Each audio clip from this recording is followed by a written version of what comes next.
وہ ایک کوئی حرف تے نہیں درکار، جملہ ایک بھی تیرے لیے کافی ہے، لیکن شرط یہ ہے کہ تو عمل کا ارادہ رکھتا ہو، تیرا خیال ہو کہ عمل کرنا۔ وہ لوگ نا مختصر سی باتیں کرتے، مختصر سی نصیحتیں کرتے، لیکن وہ عکس جلدی کرتے، اس میں سے اپنے لیے خیر جلدی تلاش کرتے۔ حضرت حرم بن حیان کی ملاقات ہوئی حضرت اویس کرنی رضی اللہ تعالیٰ عنہ کے ساتھ، تو حضرت حرم بن حیان کہتے ہیں میں نے عرض کی حضور میں کسی ملک میں جا کے رہنا چاہتا ہوں، کہیں سکونت اختیار کرنا چاہتا ہوں، یہاں سے ہجرت کرنا چاہتا ہوں، تو مجھے کوئی آپ مشورہ دے میں کہاں جاؤں؟ تو فرماتے ہیں کہ میں نے جب یہ سوال کیا تو حضرت اویس کرنی نے مجھے اشارہ دیا، فرمانے لگے ملک شام چلا جا۔ کہتے میں نے اگلا سوال کیا حضور وہاں جا کے کاروبار کیا کروں گا، رہوں گا کیسے، کھاؤں گا کہاں سے؟ تو فرماتے ہیں حضرت اویس کرنی نے رومال اٹھایا، کندھے پہ رکھا اور چلنے لگے۔ میں نے کہا حضور آپ نے سوال کا جواب ہی نہیں دیا۔ تو فرمانے لگے جس دل کو ابھی تک یہی یقین نہیں آیا کہ روزی کون دیتا ہے، اسے میں نصیحت کیا کروں؟ میں تجھے نصیحت کروں جسے آج تک یہی نہیں پتا کہ روزی کون دیتا ہے؟ تو ابھی تک اپنے دل کو پکا ہی نہیں کر پایا کہ روزی رب دیتا ہے؟ او خدا کے بندے کیا نصیحت کروں تجھے؟ تو ابھی تک یہاں اڑا ہوا ہے۔ تیرا جو توکل ہے وہ مضبوط ہونا چاہیے، تیرا بھروسہ اپنے رب کی ذات۔ تو غافل ہو گیا اللہ سے، تو نے اسباب پر بھروسہ سارا کرنا شروع کر دیا۔ اسباب اختیار کیے جاتے ہیں، بھروسہ رب کریم پہ کیا جاتا ہے۔ ہماری جو غفلت ہے نا وہ بھلا کیوں ہوئی ہے؟ وہ اس لیے ہوئی ہے کہ پیسے کسی کو بھی برے نہیں لگتے، پتہ نہیں ان میں کیا کشش ہے۔ یہ نہ آپ کسی جگہ بھی ان کا نام لے لیتے ہیں، یہ کسی جگہ بھی آ جاتے ہیں تو یہ برے لگتے ہی نہیں۔ یہ جناب بڑی بڑی فقیری کا دعویٰ کرنے والے اور لوگوں کو طریقت اور تصوف کا درس دینے والے، ان کو بھی اچھے لگتے ہیں۔ یہ تو جناب جو لوگوں کو کہہ رہے ہیں فقیر ہو جاؤ فقیر ہو جاؤ، وہ خود امیر ہوتے جا رہے ہیں۔ یہ پتہ نہیں ان میں کیا ہے ایسا خاص۔ ہمارے ایک استاد تھے تو مزاج میں بڑی ظرافت تھی، حالانکہ بڑے اللہ والے بندے تھے، تو بات بڑی وہ دل لگی کی کیا کرتے تھے۔ تو ایک دن ہم نے پوچھا استاد جی خوشبو کون سی اچھی لگتی ہے؟ کہنے لگے بیٹا جو پیسوں میں سے آتی ہے وہ مجھے بڑی اچھی لگتی، اس لیے کہ ملتے کم ہیں۔ ہمارا نا جب اس طرح کا ذوق بن جاتا ہے نا، آپ مزاج بنا لیتے ہیں پیسوں کا۔ لوگ سمجھتے ہیں کہ غریبی کا ڈر شاید زیادہ ڈر ہے، لیکن کبھی آپ دروازہ رسول پہ جائیں نا تو حضور نے تو کوئی اور ڈر بیان کیا ہے۔ حضرت ابو عبیدہ بن جراح رضی اللہ تعالیٰ عنہ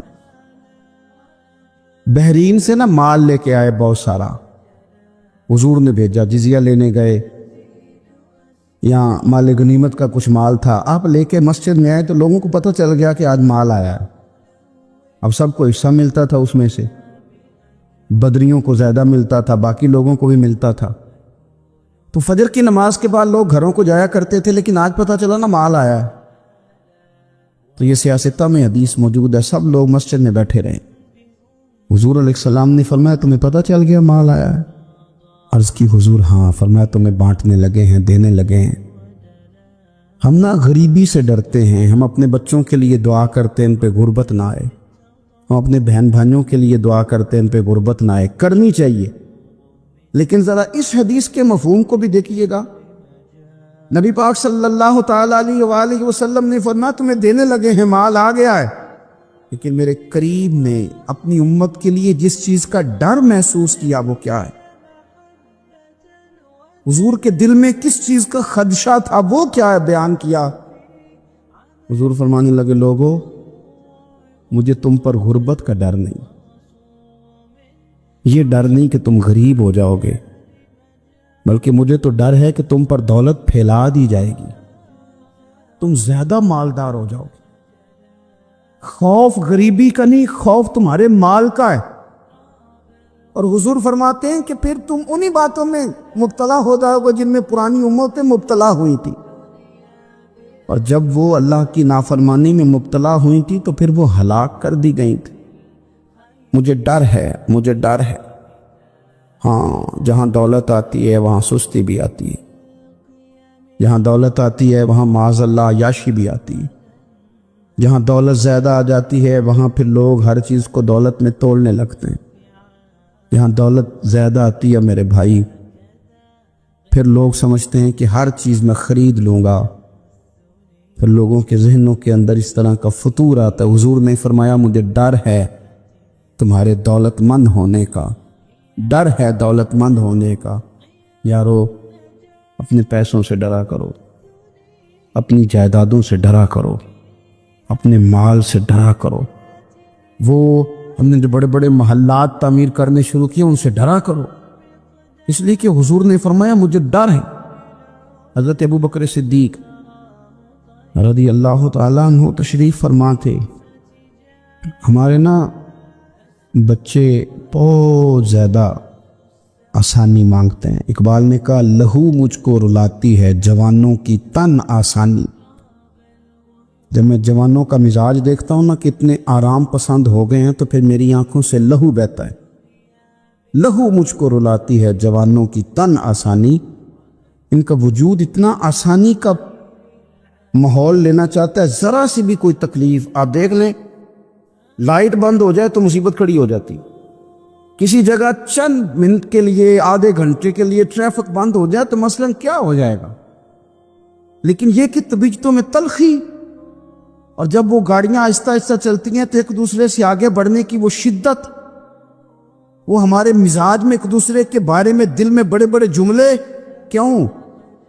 اس لیے کہ ہماری طبیعت آسانی پسند ہے، ذرا سی بھی کوئی رکاوٹ ہم نہیں برداشت کرتے، تھوڑی دیر کے لیے ٹھہرنا پڑ جائے ہمارے لیے بڑا مشکل کام ہے۔ آپ ہمیں ہماری مرضی کے خلاف کوئی بات کر دیں تو ہمیں بگڑا ہوا سمجھے، ہماری طبیعت میں وہ آسانی ہے۔ یہ آسانیاں انسان کو پھر بڑے بڑے کام نہیں کرنے دیتی، پھر انسان کمزور پڑ جاتا ہے، پھر وہ کوئی کسی انقلابی تحریک کا کبھی حصہ نہیں بن سکتا۔ اگر وہ بڑی صلاحیت بھی رکھتا ہو تو وہ زندگی میں کوئی کارنامہ سر انجام نہیں دے پاتا، کیونکہ طبیعت میں آسانی آ گئی، اس کا مزاج ہی نہیں۔ جس بندے کو گرمی زیادہ لگتی ہے وہ کیسے آگے بڑھے گا؟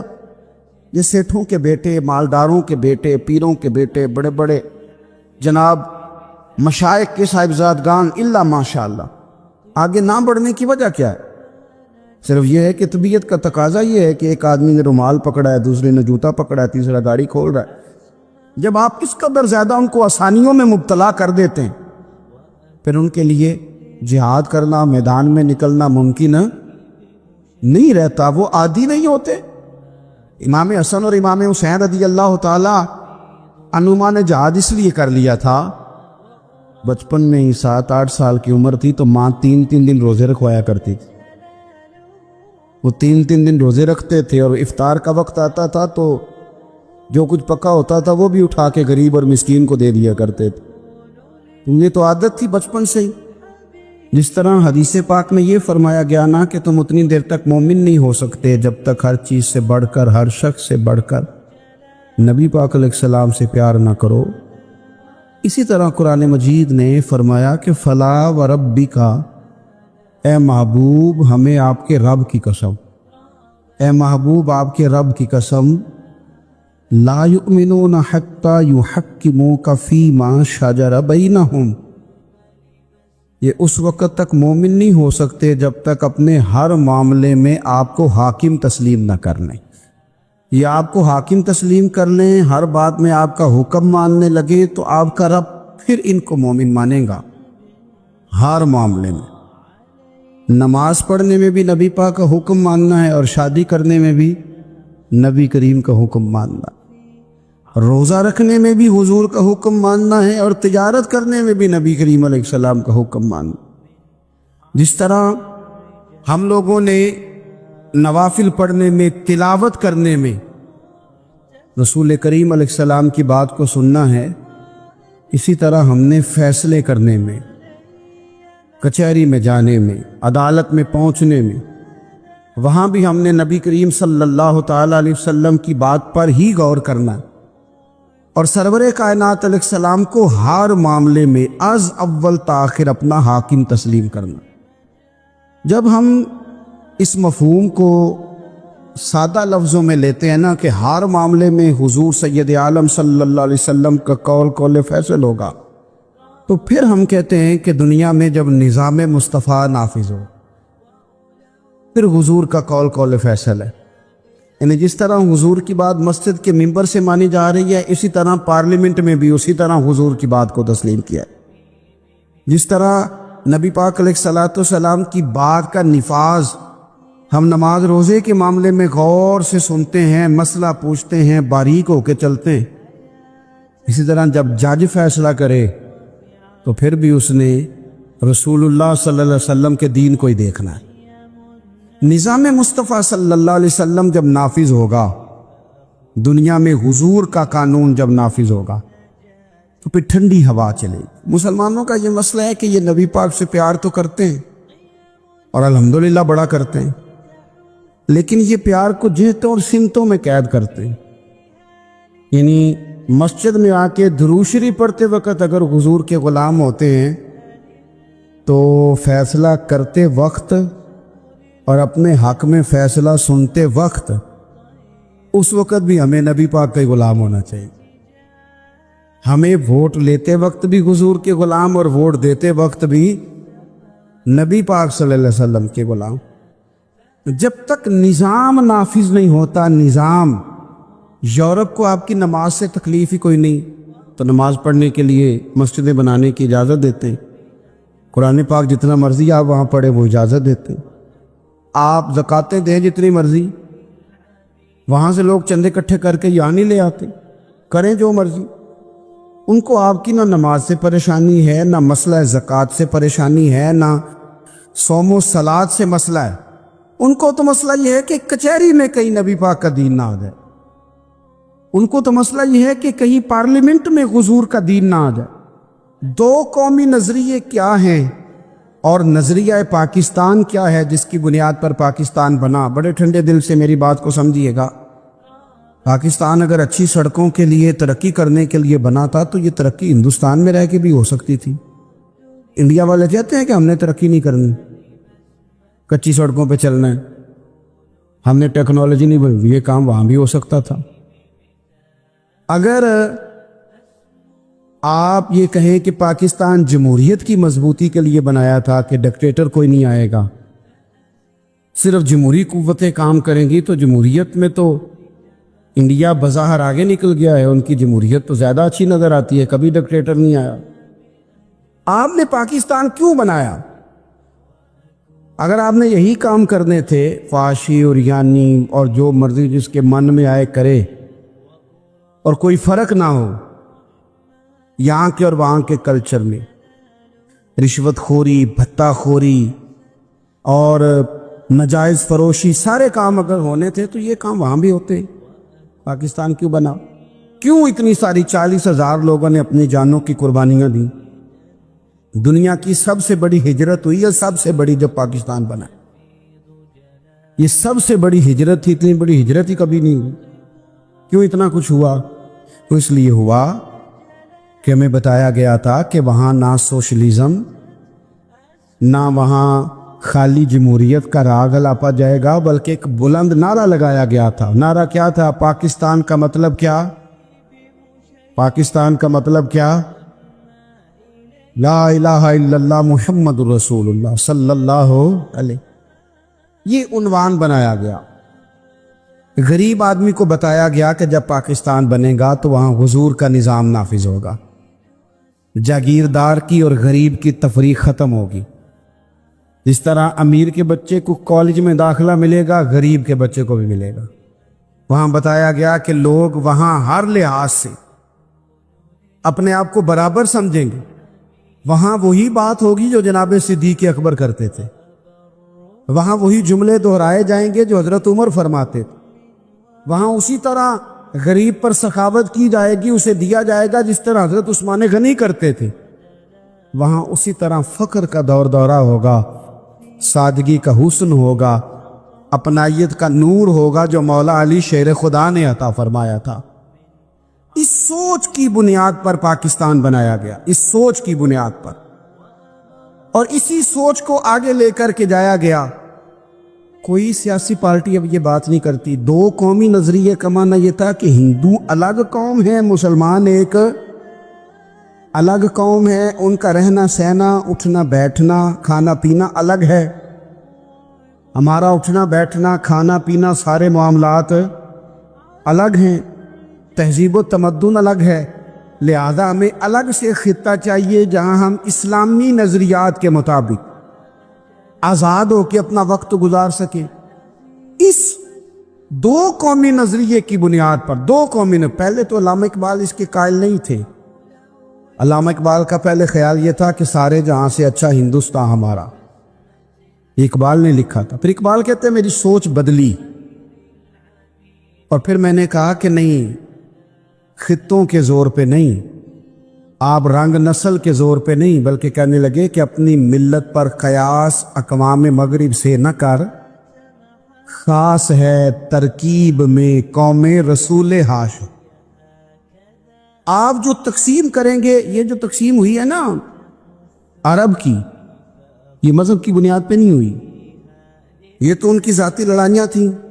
چھوٹا سا دبئی بن گیا، چھوٹا سا مسقط، چھوٹا سا ابو ظبی، یہ تو ان کی ذاتی لڑائیاں تھیں، قبیلوں کی لڑائیاں تھیں، جنگیں تھیں، چھوٹے چھوٹے ملک الگ سے تقسیم ہو گئے۔ یہ مذہب کی بنیاد پہ ایسا نہیں ہوا۔ دنیا میں جتنی ریاستیں ٹوٹ کر بڑی ریاستوں سے الگ ہوئی تو اس میں یہ تھا کہ ہماری قوم الگ ہے، ہم سردار علیحدہ سے ہیں، اس لیے ہم علیحدگی پسند ہیں۔ دنیا کے اندر دو ہی وطن ہیں جو دین کے نام پہ بنے، دو ہی اسٹیٹ ہیں جو اسلام کے نام پر وجود میں آئیں، پہلی مدینہ منورہ ہے اور دوسری پاکستان ہے۔ خالص مذہب کے نام پر یہ دو ریاستیں وجود میں ہیں، ایک مدینہ طیبہ اور دوسرا پاکستان۔ پاکستان کا مطلب کیا؟ لا الہ الا اللہ محمد رسول اللہ صلی اللہ علیہ وسلم۔ اس بنیاد پر اس وطن کو، خطے کو حاصل کیا گیا، یہی نعرہ لگایا گیا، یہی نعرہ محمد علی جناح لگاتے تھے، یہی ڈاکٹر اقبال لگاتے تھے، یہی نعرہ چودھری رحمت علی لگاتے تھے، یہی وہ نعرہ تھا جس نعرے کو تحریک پاکستان کے قائدین نے آگے پہنچایا۔ اس زمانے میں جو رائٹر لکھتے تھے ان کی تحریریں آپ آج بھی نکال کے دیکھ لیں، وہ کہا کرتے تھے کہ پاکستان قائم ہوگا تو امیر غریب کی تفریق ختم ہوگی، پاکستان میں وہی نظام آئے گا جو نظام رسول پاک صلی اللہ علیہ وسلم لے کے آئے، قرآن کو نافذ کر دیا جائے گا۔ یہ اس زمانے کے لوگ لکھا کرتے تھے، بیان کرتے تھے، اسی کا ابلاغ ہوتا۔ پتہ نہیں پھر کس کی نظر لگی، کیا ہوا، اور تحریک پاکستان میں جذباتی طور پر علماء نے کردار ادا کیا۔ علماء نے حضرت مولانا عبدالحامد بدایونی، حضرت مولانا سید نعیم الدین صاحب مراد آبادی، حضرت مولانا عبدالعلیم صاحب میرٹھی، اور ایک بڑا نام امیر ملت حضرت پیر سید جماعت علی شاہ صاحب محدث علی پوری، 100 سال سے زیادہ عمر کے بابا جی تحریک پاکستان کے لیے جلسے ہو رہے ہیں۔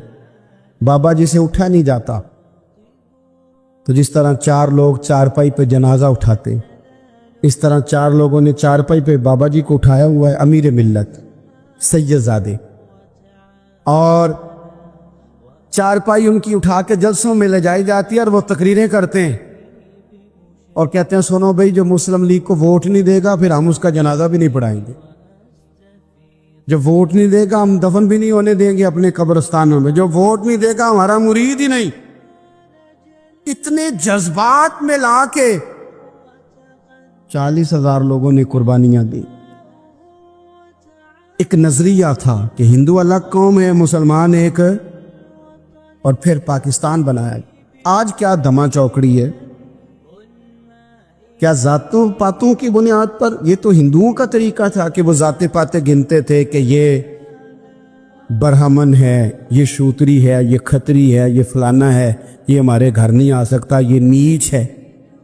اور اگر آج اس ملک میں بھی الیکشن ذات کی بنیاد پہ لڑا جائے، اور یہاں بھی صرف اس لیے سپورٹ کیا جائے کہ یہ میری برادری کا ہے، صرف اس لیے سپورٹ کیا جائے کہ میرا قبیلہ ہے، پہلے دیکھا جائے کہ یہاں کون سی برادری مضبوط ہے تو اس کینڈیڈیٹ کو ٹکٹ دیا جائے، تو پھر کیا آپ نے وطن بنا کے کیا کمال کیا؟ تو اس کا ایک نظریہ ہے۔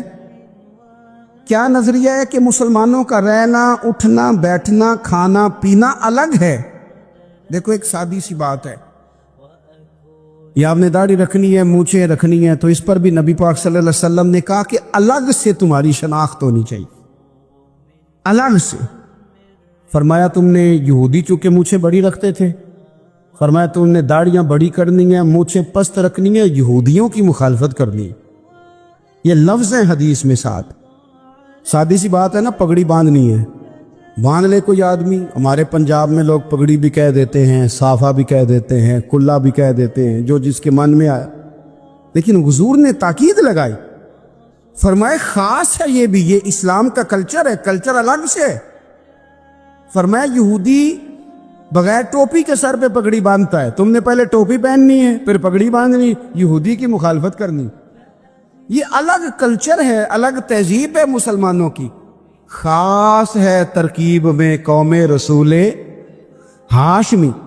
آپ کی عدالت میں وہ والا نظام نہیں ہوگا جو امریکہ میں ہے، آپ کی عدالت میں وہ والا نظام نہیں ہوگا جو برطانیہ میں ہے، آپ کے پارلیمنٹ میں وہ نظام نہیں چلے گا جو یورپ کا، برطانیہ کا، فلانے کا فلانے کا ہے۔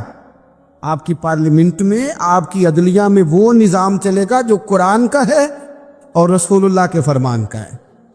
یہ نظریہ تھا، نظریہ۔ اب اس نظریے کی لوگ بات ہی نہیں کرتے، عوام بھی نہیں کرتی، بالکل نہیں۔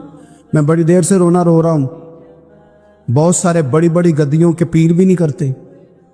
ان کو پتہ ہے کہ اگر نظام مصطفیٰ نافذ ہوتا ہے تو مجھے بھی بتانا پڑے گا کہ 80 مربع کہاں سے آئے، مجھے بھی بتانا پڑے گا کہ یہ جو میں 1.25 کروڑ کی کار میں گاڑی میں گھومتا ہوں تو یہ کہاں سے آئی، حساب دینا پڑے گا۔ اور پھر جب پاکستان بن گیا، قربانیوں کے بعد بنا، آپ نے ناراض نہیں ہونا، میرا مہاجر فیملی سے تعلق ہے، جو عزیز رشتہ دار قریبی یہاں رہتے تھے نا مقامی، وہ تو مہاجروں میں رشتہ داری نہیں کرتے تھے۔ صحیح کہہ رہا ہوں؟ کہتے ہیں مہاجر ہے، اچھا جی غیر مسلم ہے، جگہ نہیں دیتے تھے رہنے کو۔ میں کیسے آپ کو بات بتاؤں؟ پھر اس چھوٹی چھوٹی غلطیوں کو لوگوں نے ووٹ بنا کے بڑی بڑی قتل و غارت نہیں کی اس ملک میں۔ اتنا بڑا تکلیف والا منظر تھا۔ میرے دادا جی کی فیملی ساری پاکستان آئی تھی، دادی کی نہیں آئی تھی۔ 97 میں میری دادی کا انتقال ہوا، وہ آخری دن تک رویا کرتی تھی، ایسے پتر پتہ نہیں میرے پر آہین کے فوت ہو گئے، پتہ نہیں میرا کچھ چچا ہے کہ سارے چلے گئے۔ کس لیے آپ نے، اگر یہی دھما چوکڑی سیاست کی کرنی تھی، ذات پات آپ نے رکھنی تھی تو وہاں کو دکھ تھا۔ یہ تماشے تو وہاں بھی ہو رہے، وہ آخری دن تک رویا کرتی۔ اب تو خیر آنکھیں بڑی جدید ان کا آپریشن ہوتا ہے، تو ایک زمانے میں آنکھوں کا آپریشن ہوتا تھا، ڈاکٹر کہتے تھے لائٹ بند رکھو، سبز رنگ کی پٹی باندھو، 4 گھنٹے کے بعد دارو ڈالنا ہے آنکھ میں، ڈراپس ڈالنے۔ میں 4 گھنٹے کے بعد ان کی آنکھوں میں ڈراپس ڈالنے جاتا تھا تو کبھی کبھی مجھے بٹھا لیتی تھی، تو کہتی تھی کہ پتہ نہیں کوئی بچا ہے کہ نہیں بچا، پتہ نہیں اب کوئی ہے کہ نہیں، پتہ نہیں کوئی ان میں سے ہوگا کہ نہیں۔ پتہ بدل دساں ساڈے پنڈ کس طرح دا ہوں، دس میں تمہیں بتاؤں فلانی چیز۔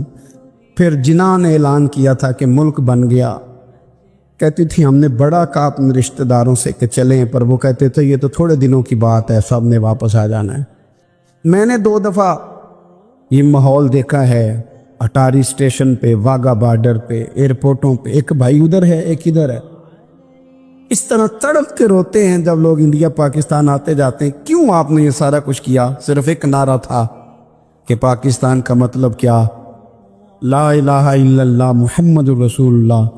صرف ایک نعرہ تھا کہ یہاں ہم حضور کا دین لے کے آئیں گے، وہ دین تم لائے نہیں، انہیں نوابوں، وڈیروں، چودھریوں کے ذمے تم نے کام لگا دیا۔ اپنے ملک میں حضور کے نظام کے لیے جد و جہد کریں، یہ بنا ہی نبی پاک کے نظام کے لیے، اس کا کوئی دوسرا حل ہو سکتا؟